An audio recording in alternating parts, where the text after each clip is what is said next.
The point of view mini-stories for lost custody. Let's get started.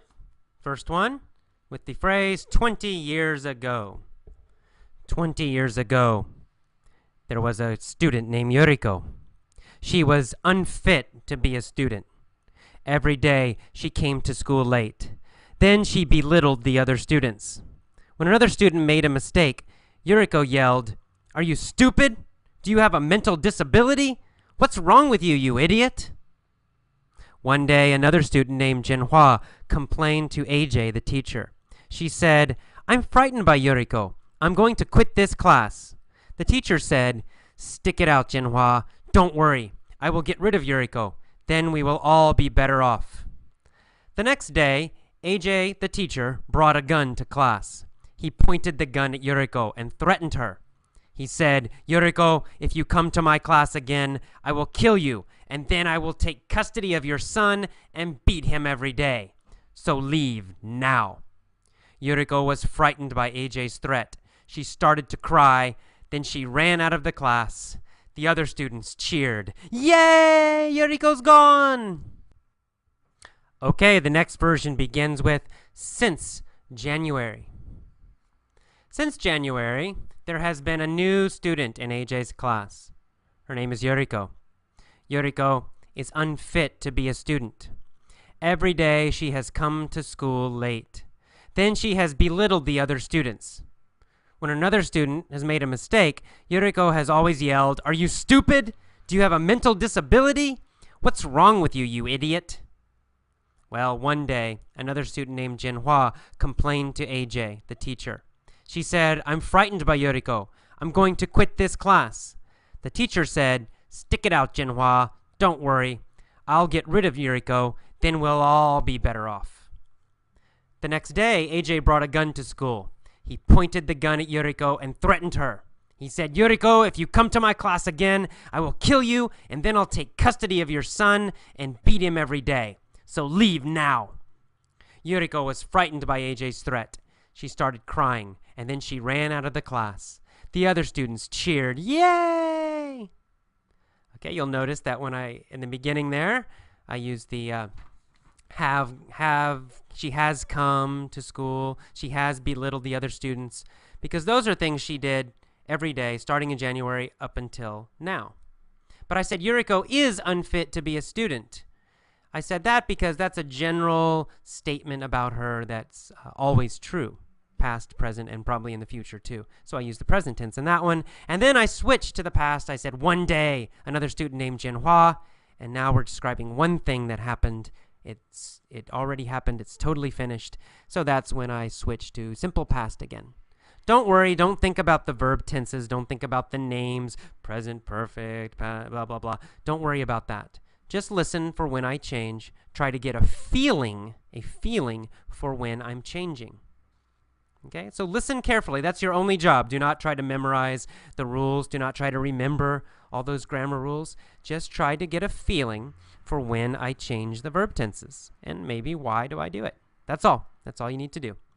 All right, next one. Let's go to the future. Back to the future. In 10 years, starting with in 10 years. Here we go. In the future, 10 years from now, in 10 years, there will be a class. And in the class, there will be a student named Yuriko. Yuriko will be unfit to be a student. Every day, she'll come to class late. Then she'll belittle the other students. When another student makes a mistake, Yuriko will yell, "Are you stupid? Do you have a mental disability? What's wrong with you, you idiot?" Now, one day, another student named Jinhua will complain to the teacher, whose name is AJ. She'll say, "I'm frightened by Yuriko. I'm going to quit this class." The teacher will say, "Stick it out, Jinhua. Don't worry. I'll get rid of Yuriko. Then we'll all be better off." The next day, AJ will bring a gun to class. He'll point the gun at Yuriko and threaten her. "Yuriko, if you come to my class again, I'll kill you, and then I'll take custody of your son and beat him every day. So leave now." Yuriko will be frightened by AJ's threat. She'll start crying, and then she'll run out of the class. the other students will cheer. Yay! Yuriko's gone, yay! All right, that's all for the point of view stories. Please now go back, listen to the first one, then pause and try to tell the first story yourself, beginning with 20 years ago. Try to tell all the story and use the correct verbs and the correct vocabulary. Then listen to the second one, starting with since January. Listen to it a few times and then pause and try to tell it yourself out loud, maybe alone in your room or something. And then finally, listen to the third one, beginning with in 10 years or 10 years from now, and try to tell that one yourself also. Okay, if you have trouble, if you can't remember exactly the words to say or you make a few mistakes, listen, just relax, okay? Relax. It takes a little time. The most important thing is to listen very carefully and to listen again and again and again until you are sleeping and dreaming about these stories. Then it will become automatic. So please relax about making mistakes. This is not a test, okay? In fact, you can only listen if you want to. If you want to, just listen. You don't need to try to tell the stories yourself. If it makes you feel stressed, if it makes you feel nervous or uncomfortable to pause and speak, then don't do it. Only tell the stories if you are relaxed about it, if you can do it and you don't worry, you don't feel nervous about making mistakes. If you feel nervous, just relax and listen only. That's fine. Okay, I'll see you next time. Bye-bye. Bye. Welcome to the vocabulary lesson for the Dear Abby letter, lost custody. Let's get started. Young mother is frightened by threat of lost custody. To be frightened means to be scared. So frightened is the same as scared. If you say I'm frightened, it means I'm scared, or it means I'm afraid. Afraid, frightened, scared, all mean the same thing. And the word custody is important. Custody means ownership. It means to own a person. It really means you are the person responsible for someone else. Usually we use this with children. For example, if I say, I have custody of my son, it means I am the person responsible for my son. The government, the courts, the law says that I am the owner of my son, right? I have custody, that my son lives with me. So that's what it means. This woman, she's worried that her child, her son, she will lose custody. It means she thinks if she gets a divorce, her husband will get custody, meaning the son will live with him. He will have custody, right? He will kind of own the child. The child will live with him. So she's worried that if she gets a divorce, the husband would get custody. She would lose her son. And then threat in the same sentence. She's frightened by the threat of lost custody. So this has not happened yet. A threat is something that seems dangerous. It means something that might hurt you. But it hasn't hurt you yet. Not yet, but it might hurt you. For example, if I have a gun and I point the gun at you, I have the gun, I'm yelling at you saying, I'm going to kill you. That is a threat, right? I have not hurt you yet. I have not killed you yet. But I'm saying I will. So it's a possible danger. It means someone could possibly hurt you. So her husband could possibly take the child. It's the threat of lost custody. All right, and then in the first paragraph of this letter, we have the word belittles, to belittle. She says her husband always belittles me. Always belittles her. So to belittle means to insult and criticize.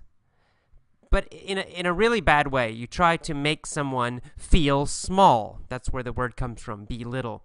It means you always putting them down, always saying bad things to them. So for example, you're stupid, you're ugly, you'll never succeed, you're always going to fail, there's something wrong with you. Okay, I am belittling you, right? I am saying bad things to you to make you feel very small, make you feel weak. So it's a verb, to belittle, to make someone feel small by insulting them again and again. All right, in the second paragraph, we have the word unfit. She says the husband might tell the judge, might tell the government, that she is an unfit mother. Unfit means not good enough. Not good enough to be something. So an unfit mother means a mother who's not good enough to be a mom, right? She should not be a mother. She cannot take care of her children. She's unfit. She's not good enough. She can't do the job. If you say he is an unfit teacher, it means he's not good enough to teach. He should not teach. Now, this is a very strong word. So it doesn't mean bad. It's stronger than bad. If you say he is a bad teacher, it means, maybe he's boring or maybe he's not very good. But it doesn't, unfit is more than that. Unfit means terrible, terrible, terrible, should not be a teacher at all, right?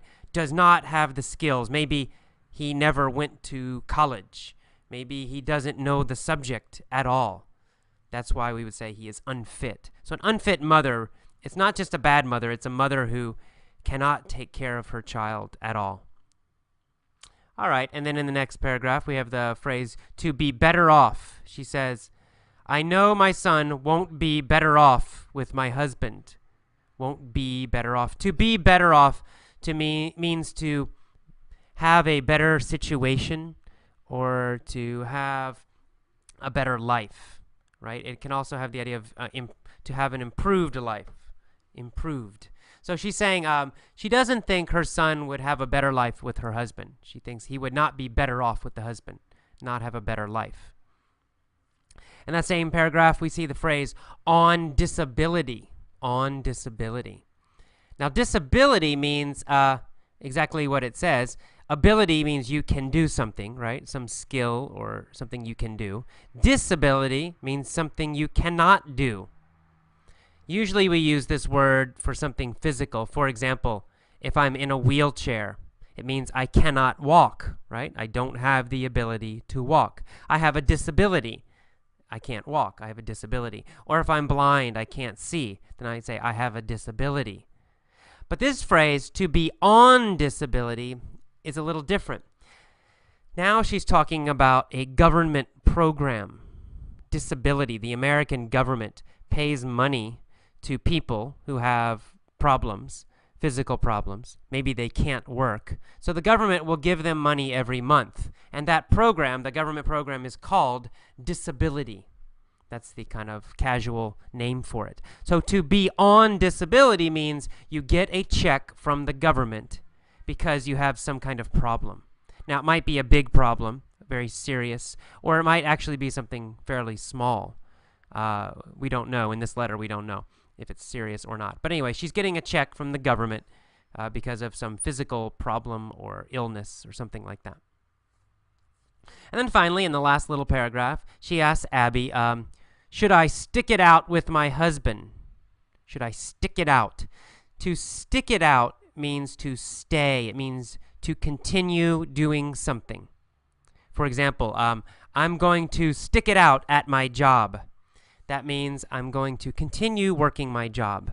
Now, stick it out, we use it in situations that are difficult or unpleasant, not fun, right? So if you stick out a job, if you say, I'm going to stick it out at my job, it has the idea that your job is not fun, right? You don't like your job, but you will continue doing it anyway. So she doesn't really like her husband, but she's asking, should I stick it out with my husband?